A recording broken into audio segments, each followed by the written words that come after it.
our first speaker, Barry Anthony. Can you hear us? Yes, you can hello. for us. Then you can continue. Okay. Thank you very much for giving me the opportunity to contribute my part towards the fight against racism, xenophobia, and then Afrophobia. I extend my greetings to our founder, co-founder. Yes, we can start. You can pray for us in your language. Moderators, ambassadors, members, family. May our effort never be in vain. Afrophobia is a term, if I permit me to research from what? Can you hear me? I've written.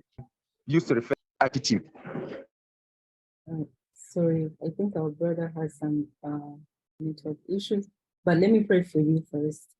Uwiteka Mana nziza turagushimiye turaguhimbaje uyu munsi turakwinginze ngo ukomeze ubane natwe abariho twigaragariza uduhere umugisha n'inama turi gukora ukomeze turinde imiryango inshuti n'abavandimwe tuba twiyambaje mu izina rya Yesu Kristo amen.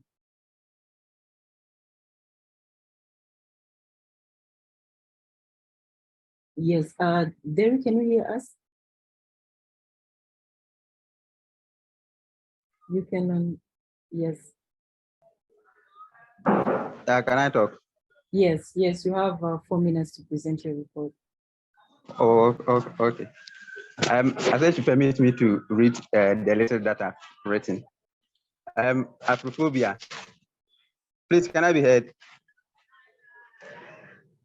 Yes, we can hear you. We can hear you. Okay. Afrophobia is a term used to refer to a range of negative attitudes and feelings towards Black people or people of African descent around the world. The term Afrophobia is observable in as discrimination and racist violence on the basis of a person's skin, color, ethnic origin, and nationality. Afrophobia is like Islamophobia and other forms of discrimination. Afrophobia can also intersect with other grounds, such as sex, Islamophobia, and disability, creating cases of multiple discrimination grounds. A person who displays Afrophobia or is taught to do so is described as being Afrophobic and labeled as Afrobi. Most at times, when we talk about Afrophobia or racism, we shift our attention to the perception the white people have over the Black race. We neglect how we are being treated by ourselves. That's our other African countries, or even in our own country, how other tribes see themselves to be superior over others. If we don't eliminate this idea, and we even win the white respect for Blacks, the hatred within us towards other tribes or people from other African countries will render our struggle and effort useless. I recently read an article which said the media are a major contributing factors to Afrophobia. Myself and you will ask ourselves, how or why so? After reading the article, I realized that what they said was true. That the example they gave was that assuming 5 people from different countries commit a crime, we don't address them by their names, but rather we address them by their country of origin. For instance, 2 Ghanaians, 2 Nigerians, and 1 Togolese went for robbery and they've been apprehended by the police. Instead of we mentioning their names, we tend to address them by their country. We tag the country as committing the crime. We need to desist from this if we want to win this fight of Afrophobia. In the same report, one Nigerian shared his experience about what he went through when he was schooling at the prestigious University of Ghana, that's Legon. People used to like him a lot, but once they hear that he's from Nigeria, they begin to withdraw themselves from him with the impression that Nigerians are fraudsters.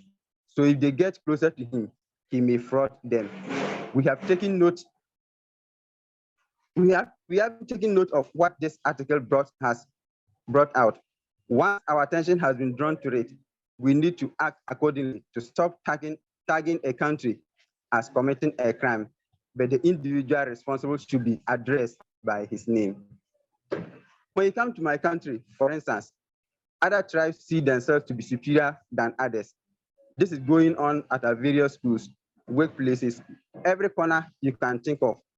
As we are working hard to gain respect and recognition from the whites, we must render the same respect we are seeking to our colleagues in our country and other African countries. We must start within us. We shouldn't say tomorrow next, but we must start now. Thanks be to God that we are privileged to get the opportunity to be members of this family. And Dr. Tari is always there to tell us a lot about the African history.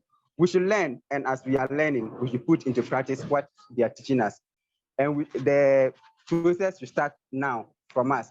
And we shouldn't keep it by ourselves, but we heard about the family from somewhere, either through social media or it's a friend who told us about it. The same way we heard it and we came. Someone somewhere who hasn't heard it, so we should let them hear and also come and join for the family to be able to achieve the aim we are fighting for. I am because we are. Derry Anthony speaking. Yes, I am because we are. Thank you very much, Derry Anthony from Ghana. Thank you for a wonderful report. Up next, we are going to have our brother, Amazing Grace Tebeka from Malawi. Yes, Amazing Grace, can you hear us? You can unmute yourself.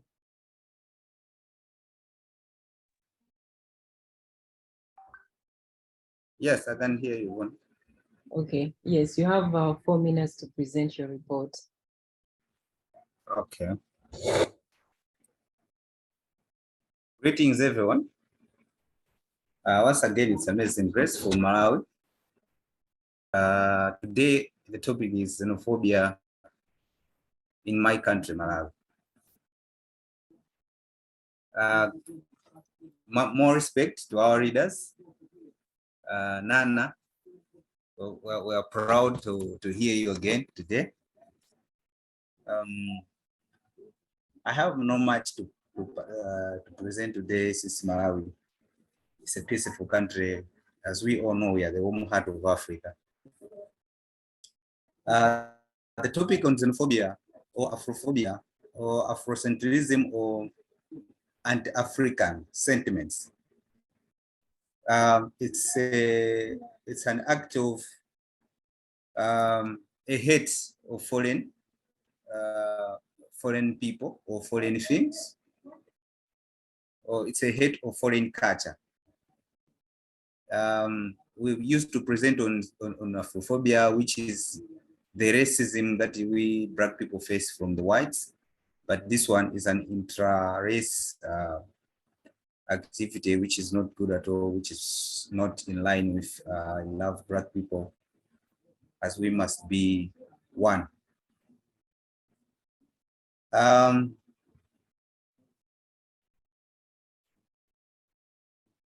In Malawi, actually, I can say we do not have experiences of hate towards fellow Africans.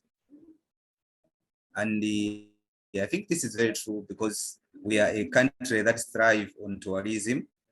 It's our main source of income, source of economy, and we are always taught to treat our people and the African people as same as Malawians. We have seen, after all, we have seen the facts of xenophobia in some countries.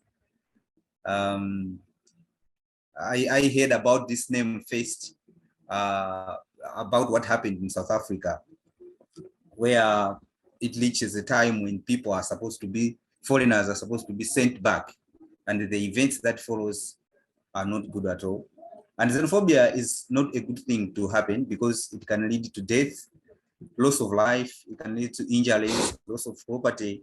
And when a country is in a state of xenophobic attacks or activities, economic activities do not proceed, and actually it can lead to poor economy, and the country cannot do good. And as an African continent, if this thing has to happen, we cannot do good. We cannot progress and achieve our visions and goals.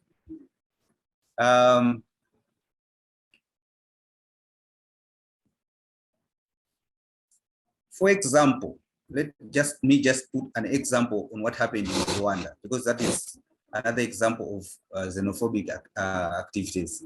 We lost so many lives, and Rwanda, up to now, we still talk about them. And up to now, no any African country would like to experience such.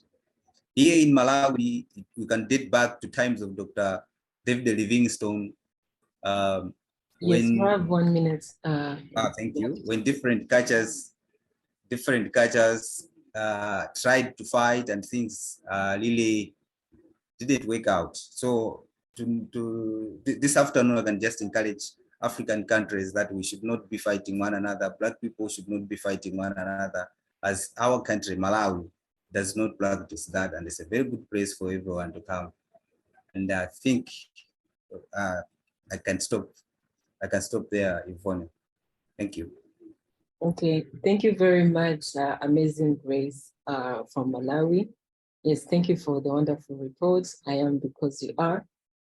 Up next, we are going to have our sister, Anita from South Sudan.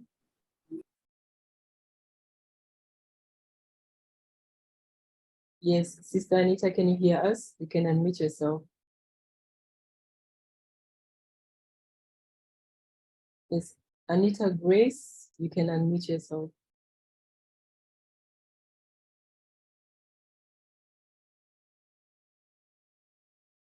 Yeah, I think our sister has some network issues. We are going to have our brother, Chimunya Michelo. Yes, Chimunya, can you hear us? You can unmute yourself.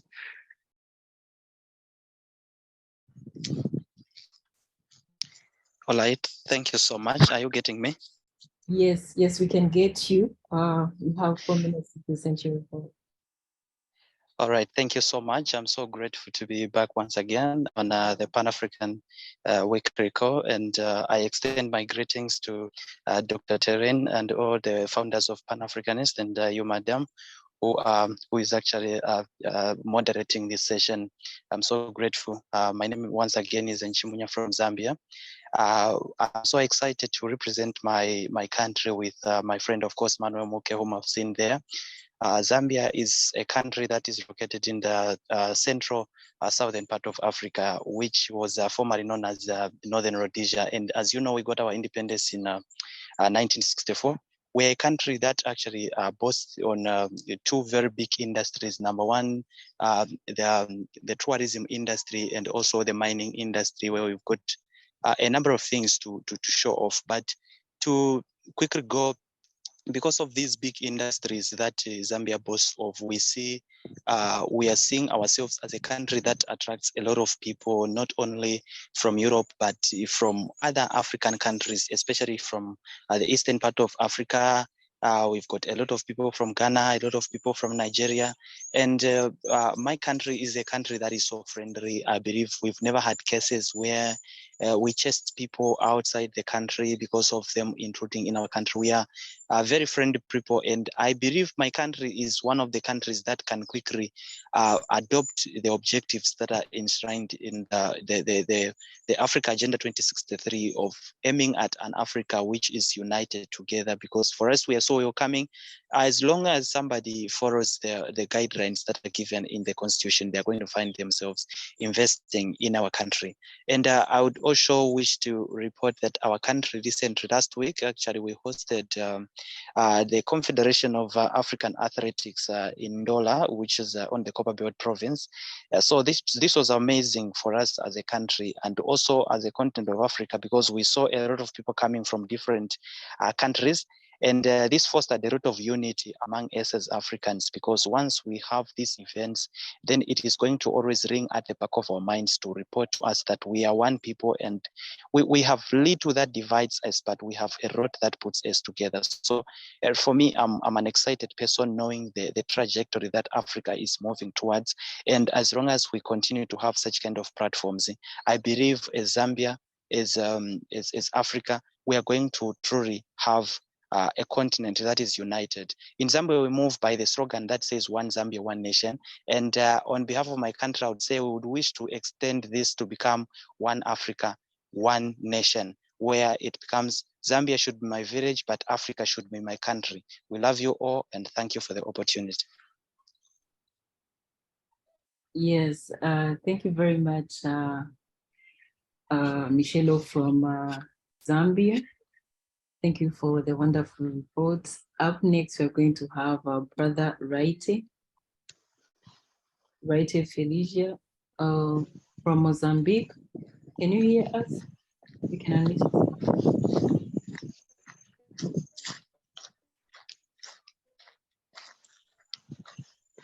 Yes, brother Raite, can you hear us?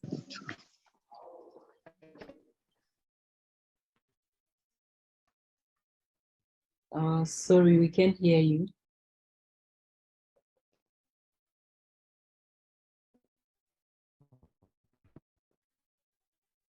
Sorry, brother Raite, we can't hear you.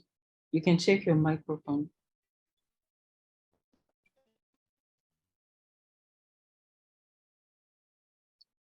Okay. Up next, we're going to have our brother Shahid Kasim from Ghana. Yes, Shahid, can you hear us? You can unmute yourself.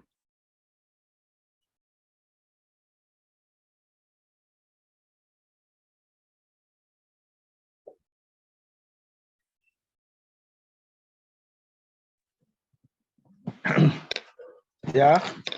Yes. Yeah. Good Welcome. evening, brethren, on this noble platform. Yeah, this is Kasim Shahid from Ghana. Let me first of all extend greetings to everybody on this platform. Today, by God's grace, I am representing Ghana.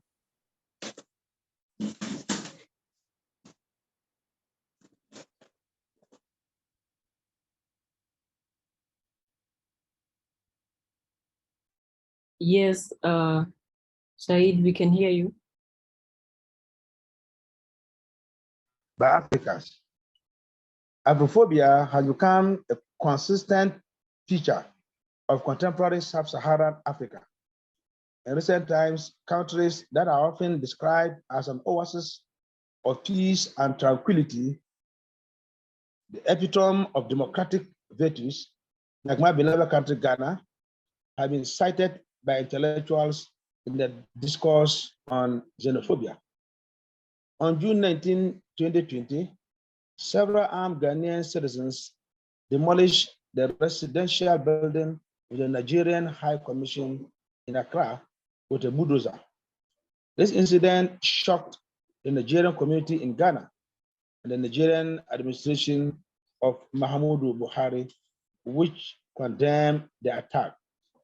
Ghanaian President Nana Addo Akufo-Addo apologized for the incident, called for investigation into it, and promised to rebuild the embassy housing.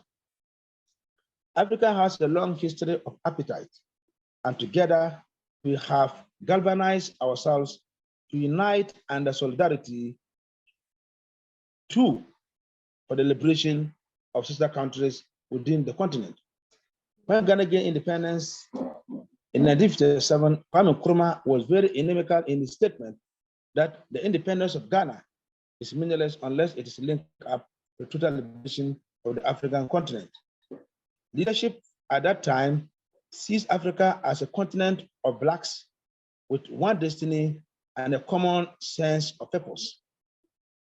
Africa Union, AU, should support the resurgence of Pan-Africanism at the regional and global levels.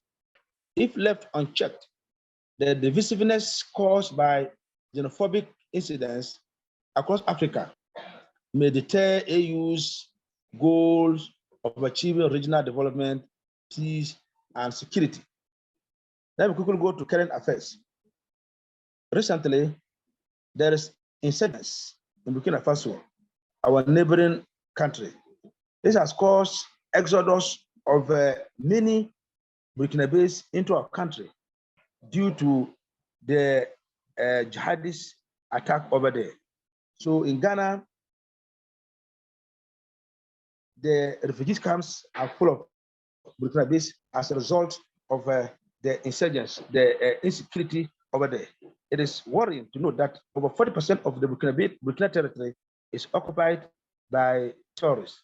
And this is costing us a lot as a country that is sharing border with them. So, and on this platform, let me use this platform to appeal to all Africans to pray for Burkina Faso. Burkina Faso is so dear to us because we do businesses together. Our current president is His Excellency Nana Addo Dankwa Akufo-Addo. Thank you very much for this opportunity. I am because we are. Yes, thank you very much, Brother Shahid Kasim. And because we are. Yes, up next we are going to have Brother Raiti. Raiti, can you hear us? Oh, good afternoon. Can you hear me? Yes, we can hear you. Sorry, my apologies. I had some trouble with my mic, so I got it sorted out. Okay. Yes, you have 4 minutes to present your report. Can you allow me to share my screen? No, you can just present your report, maybe by reading. Okay, thank you. I'm sorry, I had prepared a short PowerPoint. Walk inside here I thought I would share the PowerPoint. So my name is Felizardo Wright. I am from Maputo, Mozambique, and I am going to present a short report about the Afrophobia. So I think we are all aware about the concept of Afrophobia. It's related to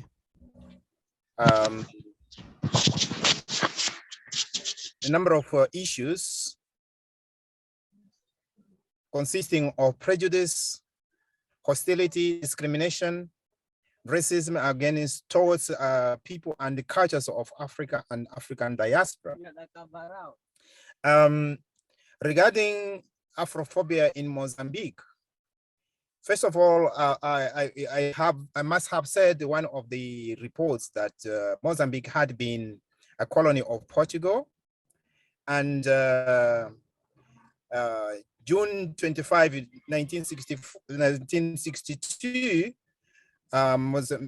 the Mozambique Liberation Front was established in Dar es Salaam to fight against colonial domination. So on 23 to 28 September 1962, Mozambique Liberation Front in Dar es Salaam held the first Congress of Frelimo, and one of the aims of this Congress was to define some of the issues, including what would be, Mozambique Liberation Front needed to define what was the enemy that made them to go on the liberation struggle. So at first we thought the enemy was a white man. But in the Congress it was defined that our enemy was not the white man, but the enemy was a system. So the liberation struggle determined that our enemy was those people from the West who perpetrated economic and social exploitation. So we defined colonial system or the Portuguese government as our enemy, not the white man. So in 25 June 1975, we got our independence. And as many African countries, Mozambique also is a multilingual and multicultural country, which means there are many ethnic groups within the country. Because of that, we, the government established at the beginning had recognition that this was a problem for the country. So it discouraged attitudes of discrimination based on regions, based on ethnicity, and we have been performing well in this specific regard. So, or discriminate them, so or discriminate among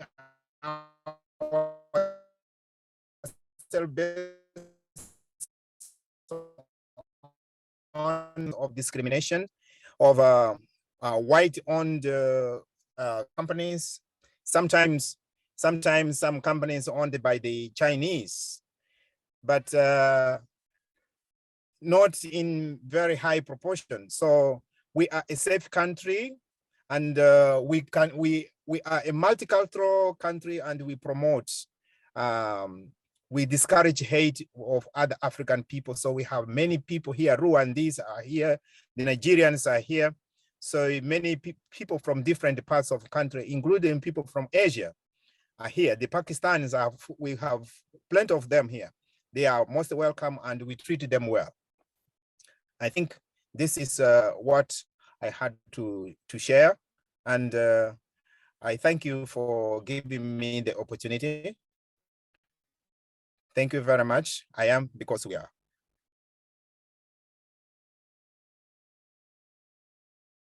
Yeah, yes, thank you very much, Brother Raiti from Mozambique.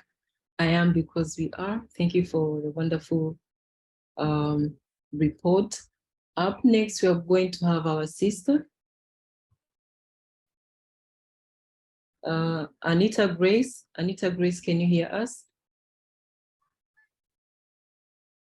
Yes, you can unmute yourself.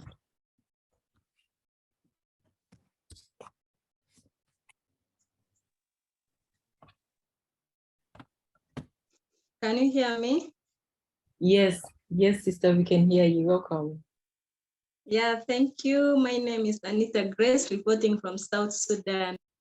I'm here to report the economic development in South Sudan. Economic development in South Sudan, the country's economy mainly depends on agriculture. South Sudan is rich in agricultural land, and it has one of the largest population of pastoralists in the world. According to Food and Agriculture Organization of United States, up to 95% of South Sudanese rely on farming, herding, and fishing. About 85% of the household cultivate crops, and around 65% own cattle. Many farmers live in low rainfall savannas of South Sudan, growing crops like sorghum, millet,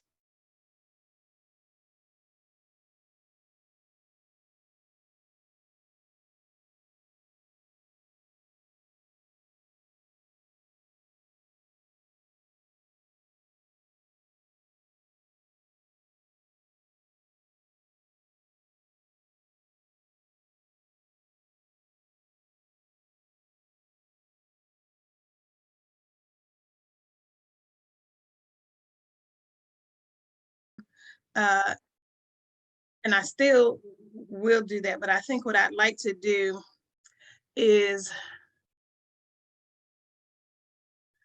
there are some handouts that I would like to pull up, if I can. So I think if I share the screen, hopefully it'll be up. And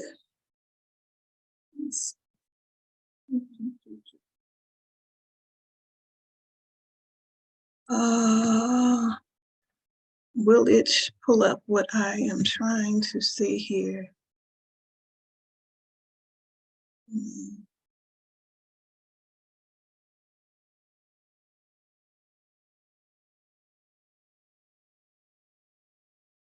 So do we see foods to eat with the flu?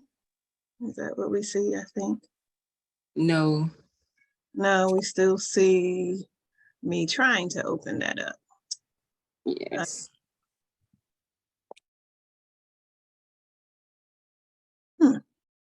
What will make that open?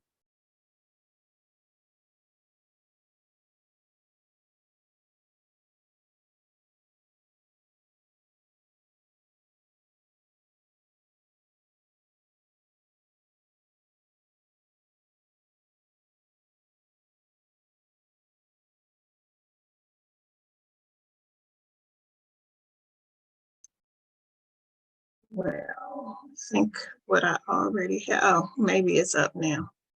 Let's see.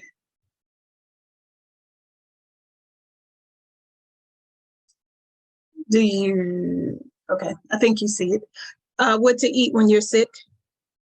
Oh, shoot. Yes, yes, we can see it. Except I just minimized it on my screen. Okay, so I think what is important, I want to tie together different things that we've talked about throughout this series. So, you know, we've talked about focusing on healing ourselves holistically. We've focused on what that actually means, identifying causes of a problem, not just treating symptoms, you know, finding a practitioner that listens to you, you empowering yourself and keeping track of how you feel, what is normal for you, tracking what you've eaten, how you feel, taking all educational opportunities to learn how to heal yourself, using different natural healing modalities like herbs and nutrition and chiropractic and acupuncture and music therapy, talk therapy, relieving stress, using essential oils, flower essences, cleansing and detoxing the body. So there are many things that we have talked about. We've talked about some ways in which to heal the body from cancer, from HIV and AIDS. We've talked a little bit already about hypertension and diabetes.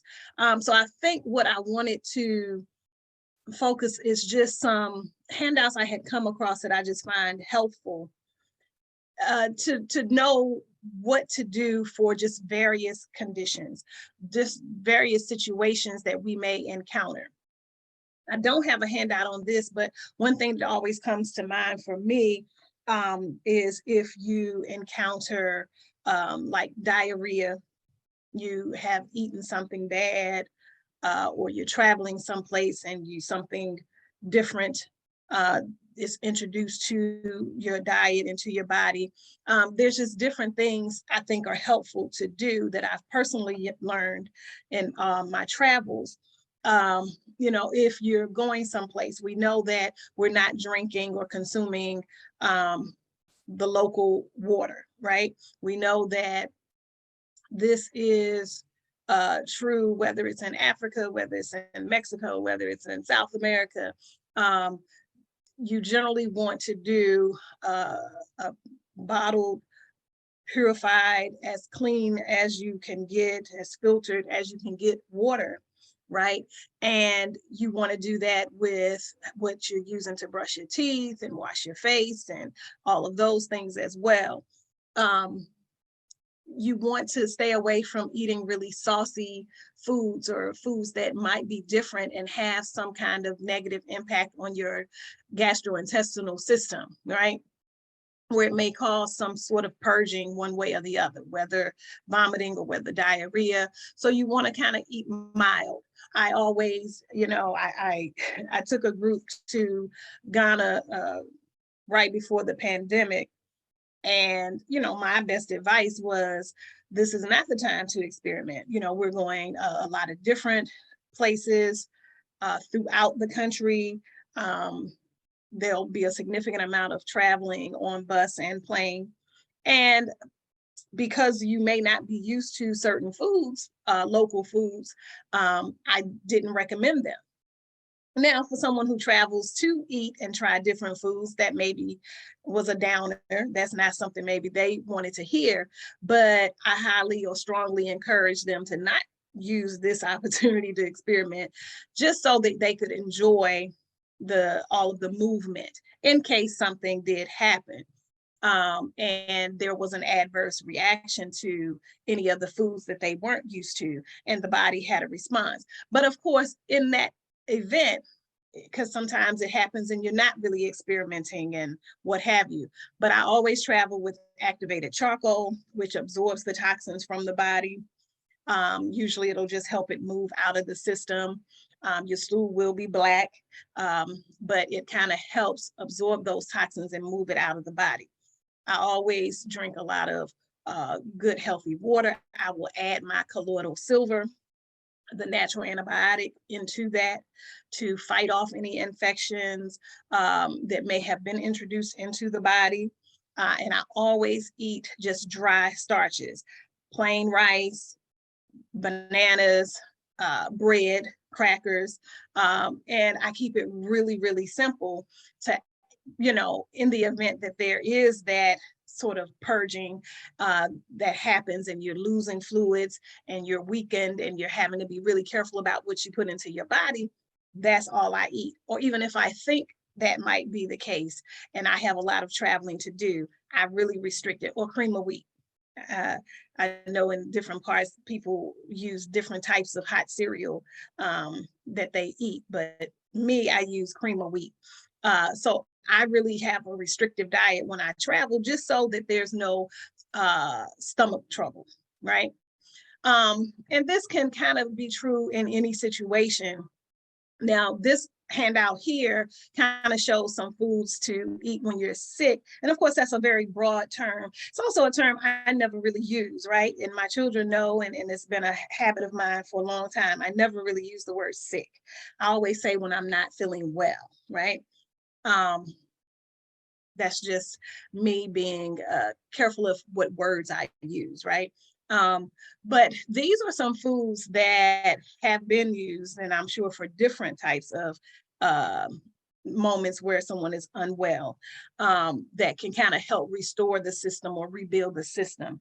I'm not a big fan of honey in general, but honey has its uses.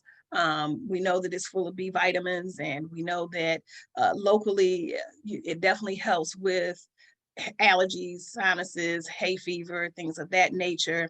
We know that in some cases it helps with asthma, probably for the same reason that it helps with the sinuses and allergies and those types of things. So that is something to maybe have on hand when you're not feeling well. Limes, we know limes are high in alkaline or alkalinity. So we know that it can bring the body back into balance when there have been too many meats or mucus forming foods, or foods that can kind of stiffen and harden and dehydrate the body. We know that blueberries have a lot of antioxidants, so it helps boost the system, has a lot of nutrients that are, and we know that this is one of those superfoods. So we know that it can kind of help restore the body. Broccoli, we know, is full of different minerals, including calcium and forgetting what other minerals specifically, but we know that it's full of different minerals, and it can also rebuild and restore the system. Pineapples, we know, are good for the digestive system. We know that it has anti-inflammatory properties. So this can be useful for folk if they're feeling unwell in regards to digestive issues or joint pain and things of that nature. Same thing with ginger. We know that ginger is an anti-inflammatory. We know that ginger is good for reducing fever, reducing inflammation. We know that it's good for aiding in digestion. We know that shiitake mushrooms are good as well for fighting off certain types of illnesses. It boosts the immune system. people will have used it for different chronic ailments as well, cancer and other more serious chronic conditions. We know that garlic is an infection fighter. We know that it boosts the immune system and fights off disease-causing microorganisms. We know that it lowers cholesterol and helps with hypertension and many other conditions, good for heart health and so on and so forth. We know that it's also good for the cold, for flu, for cough. So many different things garlic can be used for, and in different ways. Chili peppers or hot peppers, we know that this is sort of a stimulant herb or spice. We know that it can increase or improve circulation. We know that it also can help stop bleeding topically and internally. So it's usually used to kind of help stimulate and get things flowing and increasing circulation. We know that pumpkin seeds are high in zinc and other minerals. We know that it can be calming and act as a sedative to the nervous system. So this can be helpful when one is not feeling well. So I just thought that this handout was really helpful in giving sort of some things to kind of have on hand and maybe to add into your diet if you're not really feeling well and needed to know, you know, kind of what to take in or what to consume. I also thought this handout was helpful. This specifically talks about superfoods for babies and children. I think this is really good because we want to know what things we should be adding into our children's diet. Now, beef and bison is on here. That's definitely not something I would recommend. And again, these are not my handouts. So sort of take what you would use or think would be useful. And of course, I'm adding my little commentary as well as to what I don't think is useful. I really think that even if you plan to give your children, you know, meat or dairy and things like that, that can be rough on the digestive system, to give some time and space in between birth and letting their systems develop, I think is always going to be a better choice. I even was very particular about what fruits and vegetables I even introduced to my children. I didn't go for just the sweet things. I introduced very quickly the greens and peas and broccoli and, you know, things of that nature, not necessarily the bananas and just the sweet fruits and such. So these are some examples here. Back to my handout here. So yeah, whether it's yams or sweet potatoes, whether it's peas, whether it's quinoa, whether it's oats, whether it's chia seeds, blueberries, avocado, bananas, carrots, butternut squash, spinach, greens, things of that nature. These are all going to be better options than maybe some of those others listed. This handout I found helpful. This was foods to eat when you have the flu. So we know that hot tea, but we know that's not very specific, right? Because as we've talked about herbs, we know that there are many herbs, not just your typical black or white Lipton type teas. We know that herbal teas will be excellent for this. So better options in regards to the flu would be herbs like wild cherry bark or horehound or nettle.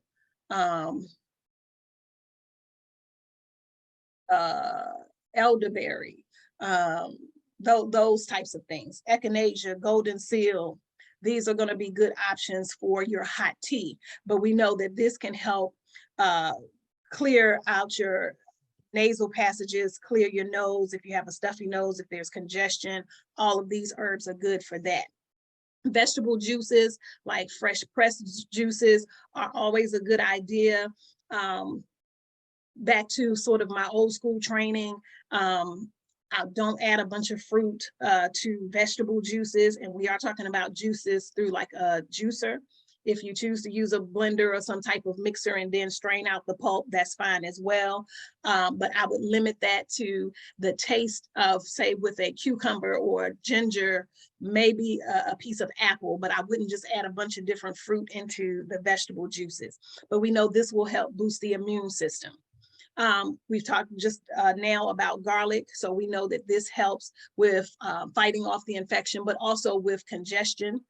So however you can add garlic, some people can eat it raw, you know, maybe mince it up and chop it, add it to some hot water with lemon or some agave nectar, or if you do honey, this might be a good option for consuming the garlic. But again, some people will simply, you know, chew it up. Bananas, we know that this is good, especially as something soft and easy to digest. So this might be something easy to add into the diet when you're not well and you having flu symptoms. That good old chicken noodle soup, if you eat chicken noodle soup, but a light soup or a soup with some sort of light vegetables and a light broth will work just as well. Doesn't necessarily have to be chicken soup. If you do consume meat, then it is fine, because in some cases there is that boost in energy from that type of protein, but we know we can add other forms of protein. Sometimes this is a matter of whether, you know, what's accessible very quickly. So if you are not a meat eater, making a soup with, say, a vegetable-based soup and a light broth and freezing it or having it on hand for when you're not well might be a better option, so that you don't have to kind of go to your canned soups that are easy to kind of prepare when you're not feeling well. I've mentioned already toast. I think this is easy to digest. It's a starch, especially if you're having what they call runny stomach, you know, or diarrhea. Again, these dry starches, a saltine cracker, these types of things are also good. We've mentioned ginger already. We know that this fights off different types of infections, but also nausea specifically. So this is something good to consume if you're feeling flu symptoms. Fruit pops or ice pops. I like the, oh gosh, what's that brand? Here in the US, I can see the box. I can see the different flavors. Cannot think of the name, but you want a natural fruit pop, not the icicles or fruit pops or ice pops that have the artificial colors and a lot of sugars and stuff. You want the 100% fruit juice pops. This is good for just getting in fluids or liquids into the body if you don't really want to drink or chew and consume a lot of food, but it still will help hydrate you. Again, it's soothing to the throat, easy to digest. And then some people may choose to do like a meal replacement drink. This might be your typical, you know, protein powder that may be full of different nutrients, and it's really simple to eat or consume, I should say. Easy to digest, will give you nutrition without you having to really do a lot in the digestive system, not having to work a lot to break foods down. So these are all good options, I believe, if you are not feeling well. And that last one was specifically in regard, outshine, haha, thank you. That's exactly what I was I was about to yell to my daughter to ask what brand of the pops that we usually use, but that is exactly the one that we use. But I love them too. And so these are types of things that you might want to have on hand if in fact you're not feeling well. And if you refer back to the personal care plan we talked about a couple of weeks ago, always be mindful of just sort of what it is that you like to have or eat, or what comforts you, even outside of foods. You know, if there's music that is calming and soothing to you and helps in your healing process, then make sure that's readily available. Make sure you play that. If you like being in the dark, if you like the blinds open and you like the sun shining in, if you can even get yourself out to the porch or outside and let the sun shine on you, but whatever it is, you know, that makes you feel better. These are things that you want to do when you're not feeling well. If we were to go specifically back into this week's handouts, where we had the, there it is. I hope I have it in this packet, where we had the information specifically about the glycemic index. If we were talking about that specifically, I encourage you to get a good copy or download a good copy of the glycemic index. Know which foods are higher starch foods or higher glycemic foods so that it does not raise your blood sugar very quickly. This is a good piece of information to know, especially since most diets of Black folk are high starch diets, right? Whether we're in America, whether we're on the continent of Africa, we know that we eat a lot of starches. So it's good to know how to avoid those that are high starch or high glycemic foods.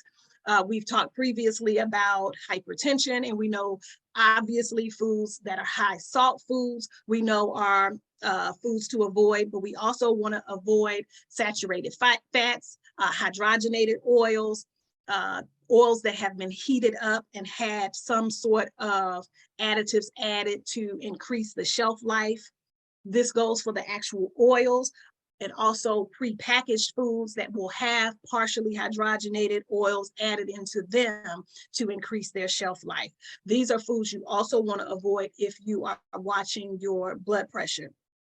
We know that there are certain types of lifestyles that we want to avoid. We want to make sure we get good, proper rest. We want to reduce our stress. We want to avoid certain bad habits like smoking. We want to reduce our weight, right, for health purposes, to make sure that we are not having excess pounds and fat on the body that will increase blood pressure. We want to eat foods that are high in certain nutrients like vitamin K and calcium, foods like apples, avocados, bananas, broccoli, fish, grapes, oats, orange juice. Be careful with the orange juice because it is very sugary, very sweet.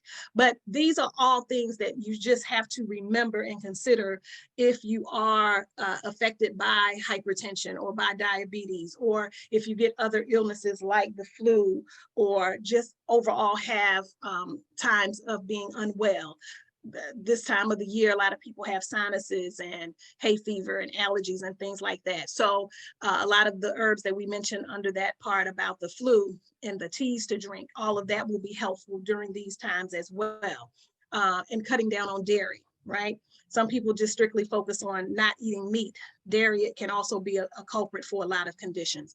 So that sort of rounds out our 8th week of the Pan-African Healthcare. If you don't have the handouts, feel free to email me. I will send them to you, and we'll start back over next week. And thanks for joining, and I hope you have a wonderful weekend, and I bid you good health and peace.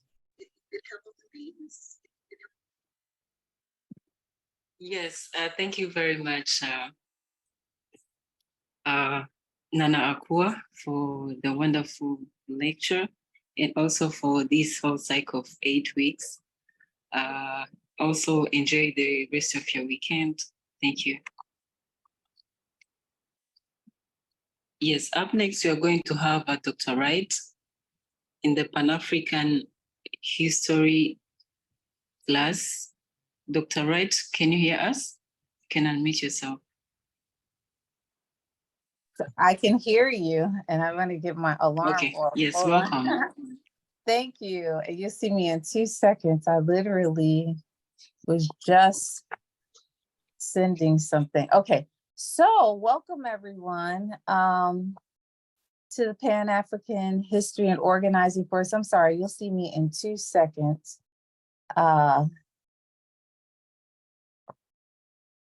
Okay. It's telling me 2 people are waiting in the Zoom. Oh no. All right. Okay. Can you all right. I was about to say, can you all see me? No, you can't see me. All right. There you go. Maybe it's better.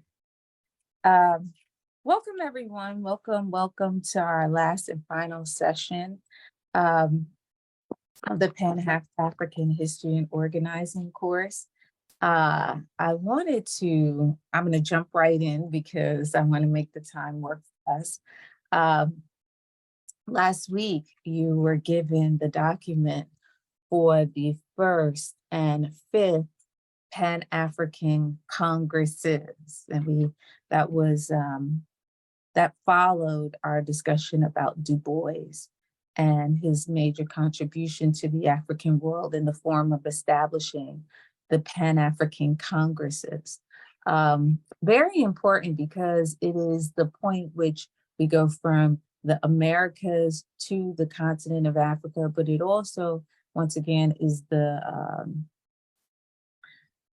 seeding of a think tank or the conversation where African independence is acknowledged as inevitable from colonial domination. So very important transition, but it also gave you an opportunity to see what were the things that the first and the fifth Pan-African Congress participants concerned about and what their ultimate resolutions were in light of fighting against colonialism, right? And it's that I want to end with. What were they looking at? What were they declaring as their resolutions for such a major gathering of African people from around the world? And that's the major point. That's also, I hate saying the same word twice in a sentence, shouldn't do that. That is the bottom line in terms of what is it that we are saying when we come together collectively as organized bodies? What are our aspirations? What are our goals? What are our values? Okay. And once again, it leads back to the obvious answer that we want the eradication of exploitation and oppression for us around the world. So we have a common condition. And it answers also the question as to, what is Pan-Africanism? Meaning, when we come together, right? How are we defining our condition? And it's something's in my eyes, sorry guys. And it is the very things that you see in the resolutions, okay? Meaning that we're coming together. So let me pause. When we began the course, early in our readings and our examination of the materials, we read the chapter on Booker T. Washington, Pan-Africanism and Pan-Africanists. That chapter chronicled all the contributions of people around the world, African people, Black people, who were participants in the first Pan-African Conference of 1900. If you read it, you saw conclusively, we can say that a working definition of Pan-Africanism was or is the unification of African people for the purpose of eradicating oppression and exploitation. This course, this seminar, the orientation is such where you have a measurable results orientation, meaning that this proclivity for us to engage in struggle or activism and only come away from those experiences with symbolic gestures as opposed to concrete material gains and or concrete accomplishments in terms of protecting our lives, living full and free lives, and having as much freedom as we can have in this world, right? So the reality is that the first Pan-African Conference set the stage, and then once again, the idea of Pan-Africanism is that we don't simply come together, but we come together in light of our condition, right? And once we've adequately identified our condition, what are the specifics in terms of takeaways, right? Because we don't want to, and we do have a proclivity for coming away from struggle organization with nothing in our hand, right? This relates to what I refer to at different times in the seminar as, working against our own best interests, and that being part and parcel of being colonized, right? So the resolutions, coming back forward to our readings now, the resolutions are evidence of the fact that we came together on more than one occasion in these organized bodies and ultimately stated demands that would not leave us empty-handed. And on the African continent, this is very easy to measure, okay? The benefit of struggle on the African continent ultimately had to produce a victory over the land, right? Meaning getting land and territories back. But there are other things too that you will see in the resolutions that people are demanding in light of our collective struggle. So collective and organized struggle, those bodies being clear about what the demands are, but also being in process of executing those demands. And that's what we're seeing. The first Congress, and I'm going to share the screen, the first Congress lays out in 1919 the resolutions and what those aspirations are. The second document, the second page of the document, lays out those resolutions and what the demands are about 25 years later. So 1919 and then 1945, two different Congresses, the first and the fifth. Shortly after, what you'll see on the African continent is 17 African nations, welcome from Gambia, 17 African nations in 2 years, 1962 to 1963, take back their land. I stated before in the last session, if it were any other continent, people, context, we would still be talking about it right now, how 17 nations took their independence and land back from imperialist and colonial regimes. But because it is Africa, that is not going to be encouraged except for in spaces like this. We should still be studying that moment in time, what they did, how they did it. And in many ways, this is reminiscent of that, because you must know for action, there has to be ideological development, okay?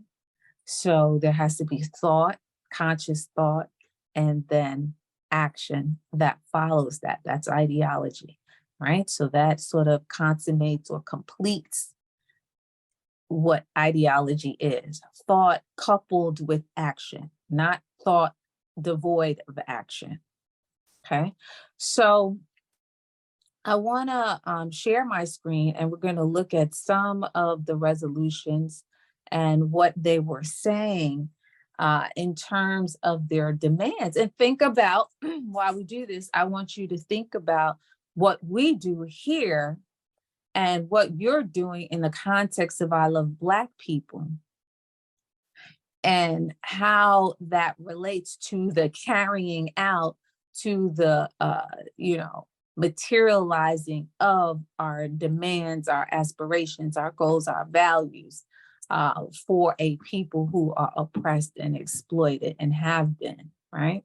Oppressed and exploited. Okay, so hold on, let me just share screen. I'm on my device, I'm always on here, even though my computer is right behind this. So I'm going to read from my computer and you all are going to see this. All right. So this was the last and final document that you were reading from, and is as shabby as it may look. This is a historic document. I mean, I think you could find it, but you probably have to spend just a little bit money. Maybe, I'm not sure at this point, but this comes from a book called African Intellectual Heritage, okay, by Abu Abari and Malefi Asante. And so edited by, because these are existing documents. So it's a sort of anthology of sorts that put this together. But let me just, so the resolution for the Pan-African Congress of 1919, right? A, the Allied and associated powers established a code of law for the international protection of the natives of Africa, right? What are you doing in I Love Black People? We are seeking to protect African Black people. To the proposed International Code of Labor. B, the League of Nations established permanent bureau charged with the special duty of overseeing the application of these laws to the political, social, and economic welfare of the natives. Now, look at the language. The Negroes of the world demand the hereafter. The natives of Africa and the peoples of African descent be governed according to the following principles. 1, land. The land and its natural resources shall be held in trust for the natives, and at all times they shall have effective ownership of as much land as they can profitably develop. 2, capital. The investment of capital granting concessions shall be so regulated as to prevent the exploitation of the natives and the exhaustion of the natural wealth of the country. Concessions shall always be limited in time and subject to state control. The growing social needs of the natives must be regarded, and the profits taxed for social and material benefits of the natives. Labor. Slavery and corporal punishment shall be abolished, and forced labor, except in punishment of crime, and general condition of labor shall be prescribed and regulated by the state. Education. It shall be the right of every native child to learn and read and write his own language and the language of the trustee nation, a public expense, and to be given technical instruction in some branch of industry. The state shall also educate a large number of natives as possible and hire technical and cultural training and maintain a corps of native teachers. 5, well, this should have been 4 or 5. The natives of Africa must have the right to participate in the government as fast as their development permits, in conformity with the principle that the government exists for the natives and not the natives for the government. They shall at once be allowed to participate. Allowed to participate in local and tribal government according to ancient usage.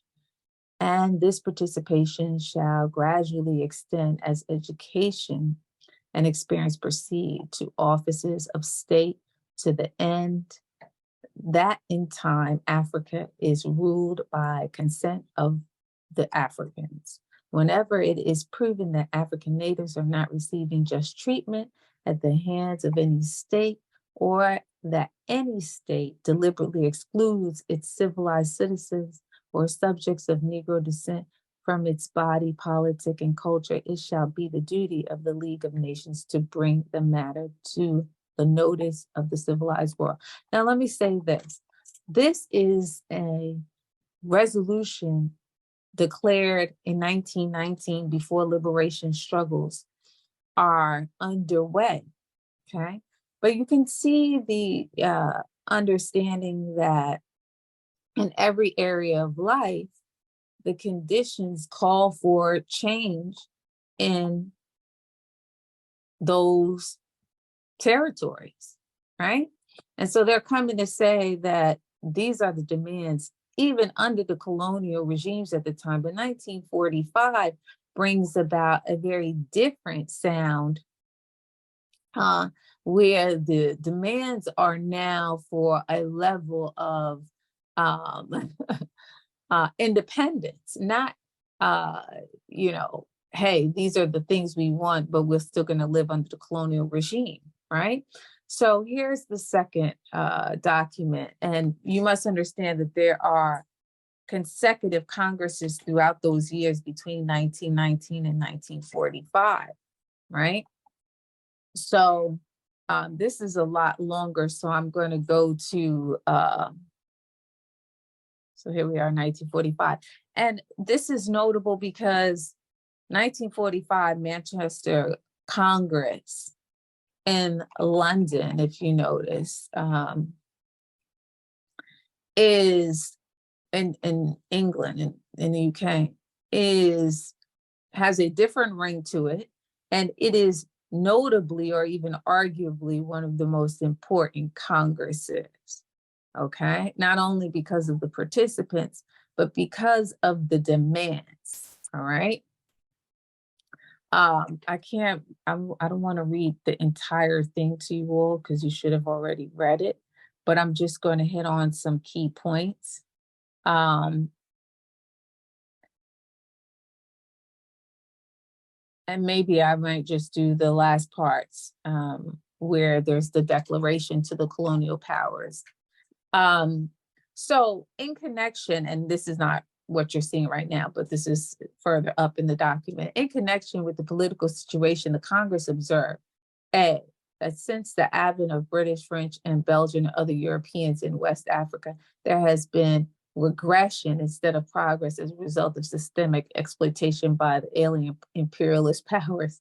The claims of partnership, trusteeship, guardianship, and the mandate system do not serve the political wishes of the people of West Africa. So here you have, acknowledgement that whatever was said in the first Congress and the consequent Congresses, this is still the situation in 1945, right? B, the democratic nature of indigenous institutions of the peoples of West Africa have been crushed by obnoxious and oppressive laws and regulations and replaced by autocratic systems of government, which are inimical to the wishes of the people of West Africa. The introduction of pretentious constitutional reforms in West African territories is nothing but spurious attempts on the part of alien imperialist powers to continue political enslavement of the peoples. D, the introduction of indirect rule is not only an instrument of oppression, but also an encroachment on the right of the West African natural rulers. The artificial division of territorial boundaries created by the imperialist powers are deliberate steps to obstruct the political unity of the West African peoples.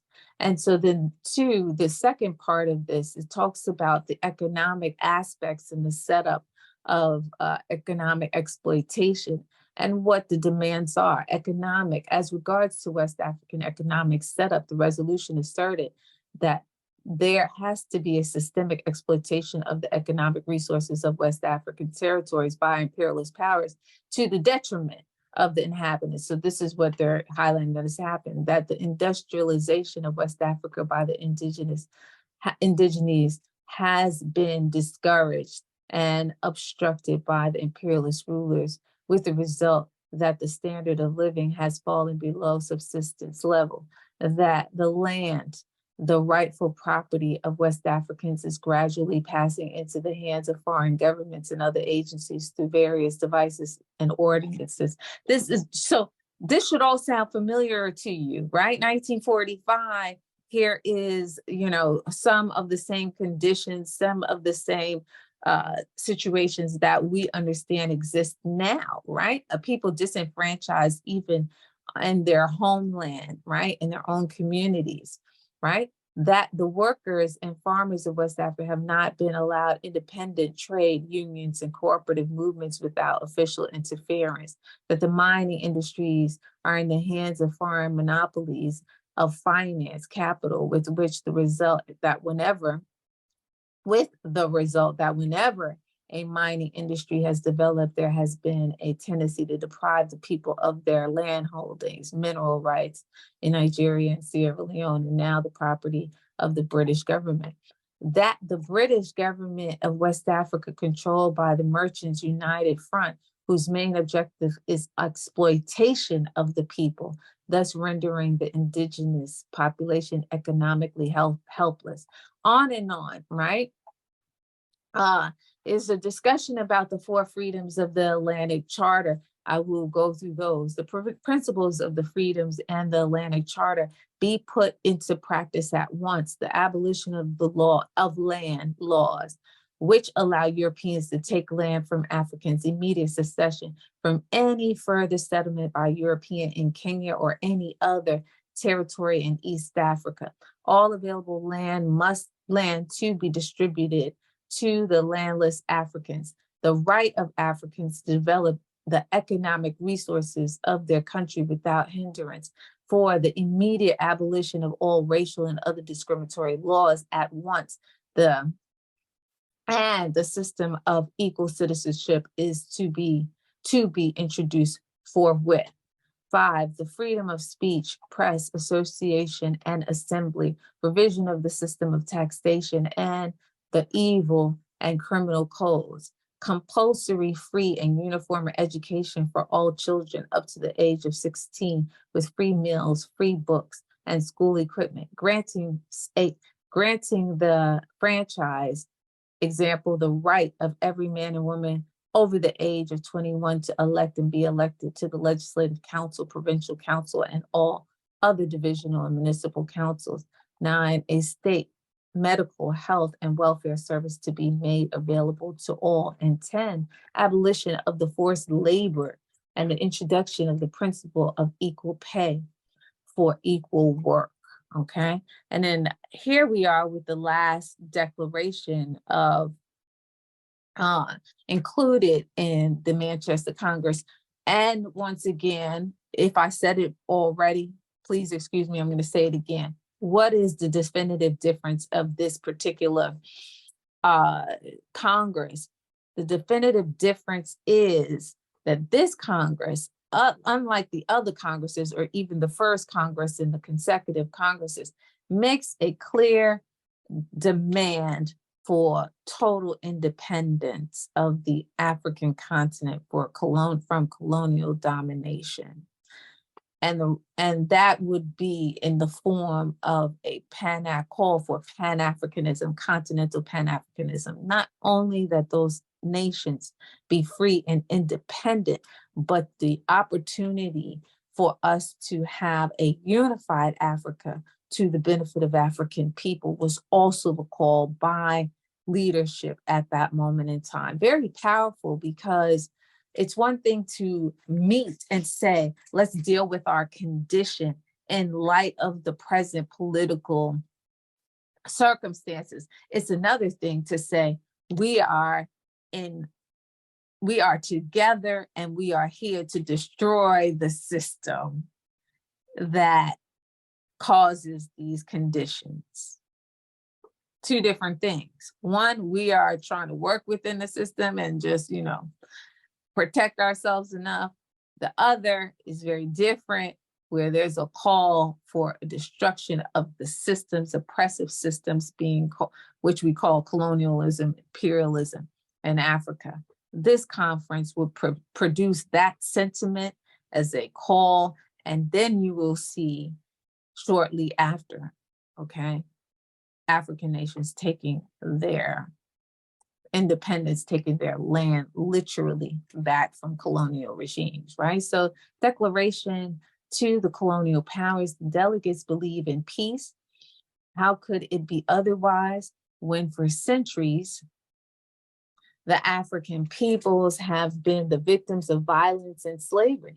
Yet, if the Western world is still determined to rule mankind by force, then Africans, as a last resort, may have to appeal to force in the effort to achieve freedom, even if force destroys them and the world.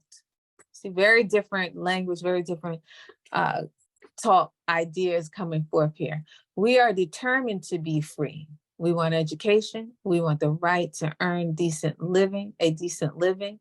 We demand for Black Africa autonomy and independence so far and no further than it is possible in this one world for groups and peoples to rule themselves subject to inevitable world unity and federation. We are not ashamed to have been an age-long patient people. We continue to willingly sacrifice and strive.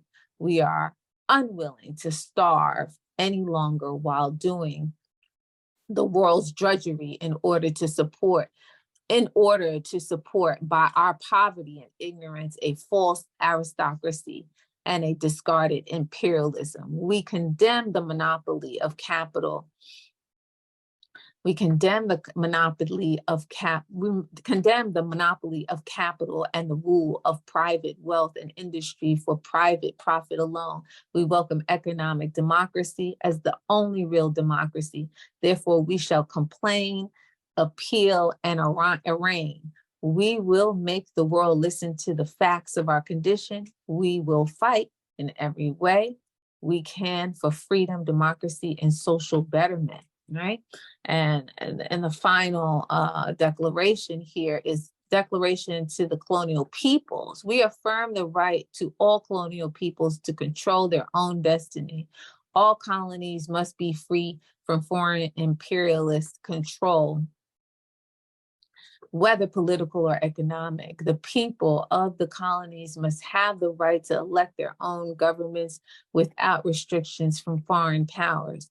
We say to the peoples of the colonies that they must fight for these ends by all means at their disposal. The object of imperialist powers is to exploit. I'm going to say that again. The object of imperialist powers is to exploit.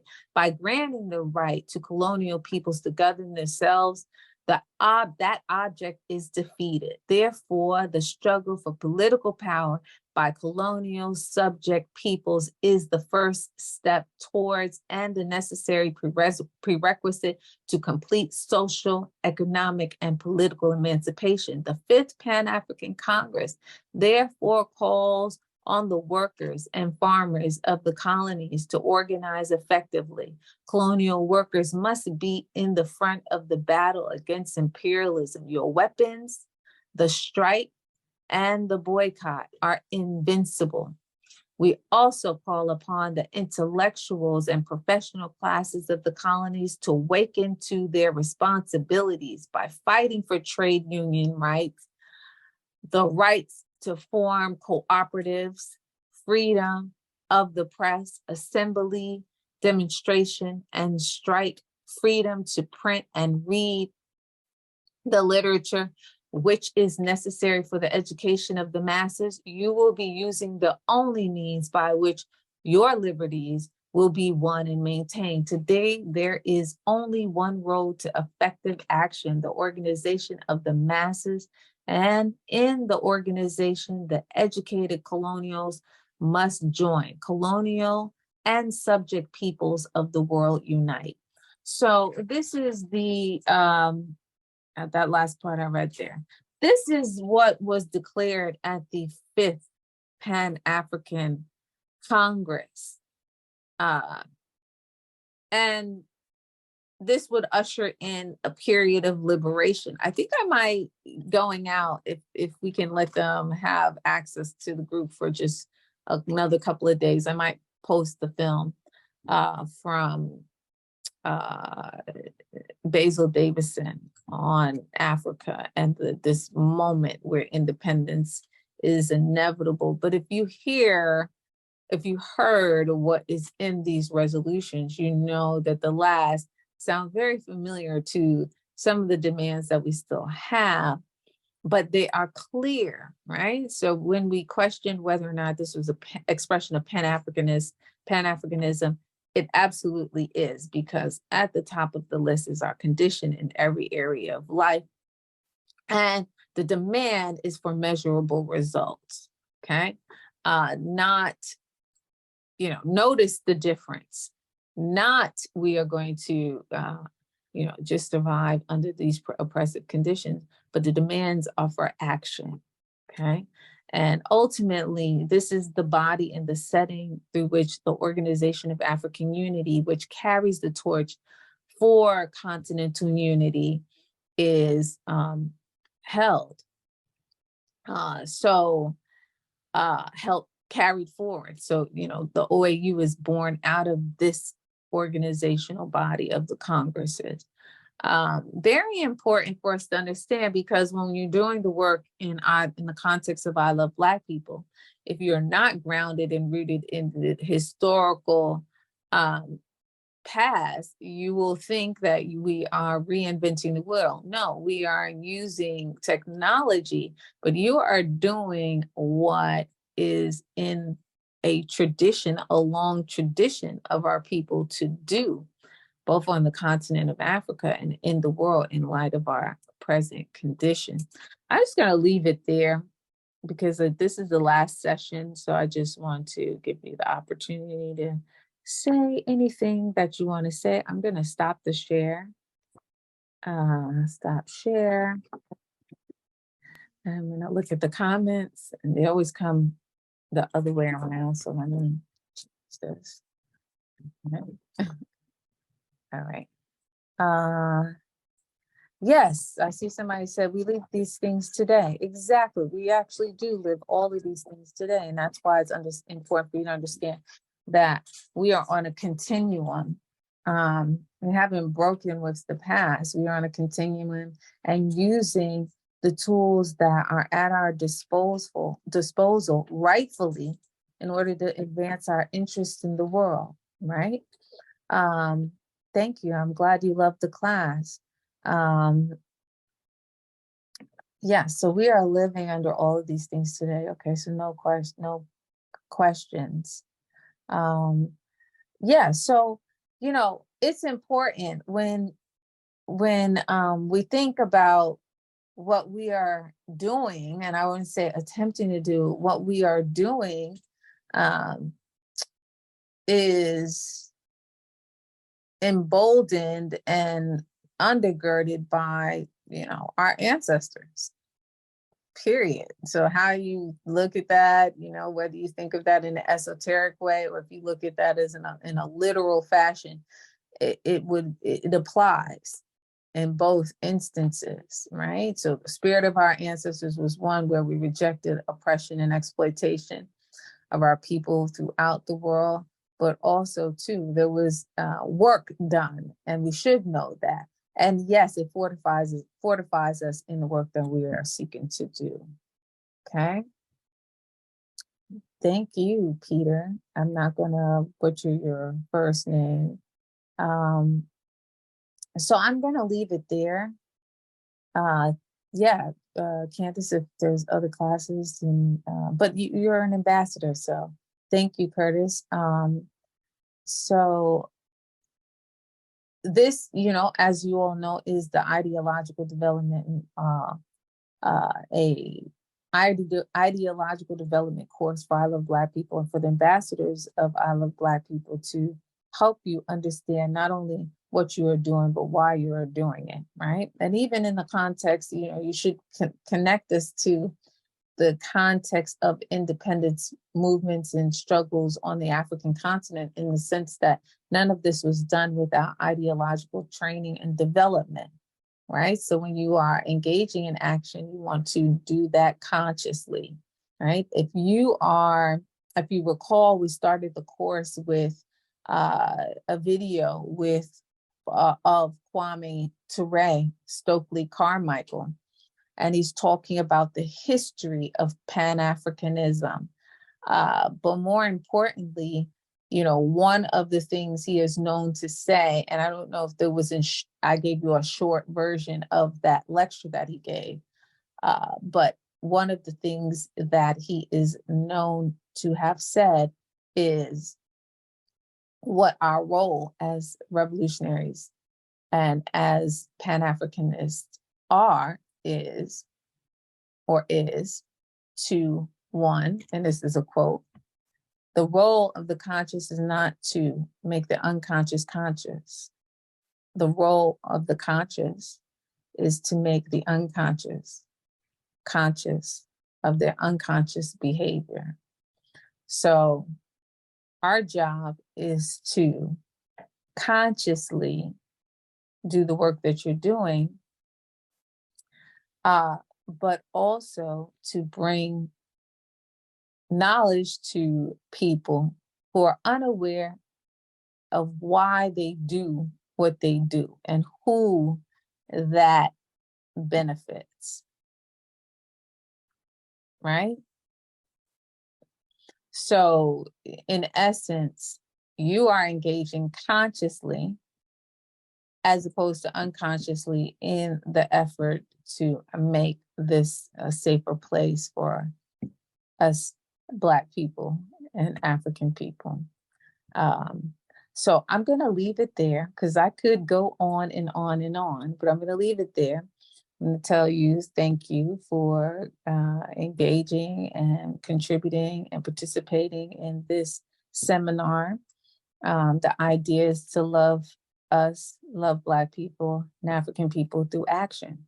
And so preparing yourself to do the work and undergird the work with ideological development is part of that action, right? So that's it. Thank you again. Thank you for committing your time. And I am because we are. Yes, thank you very much, Dr. Wright. Thank you. The lecture. I hope we learned a lot, even with the comments. I can see that people enjoyed the lecture and also they learned something. So thank you very much. Enjoy the rest of your weekend. I am because we are. I am because we are. Thank you. Bye-bye.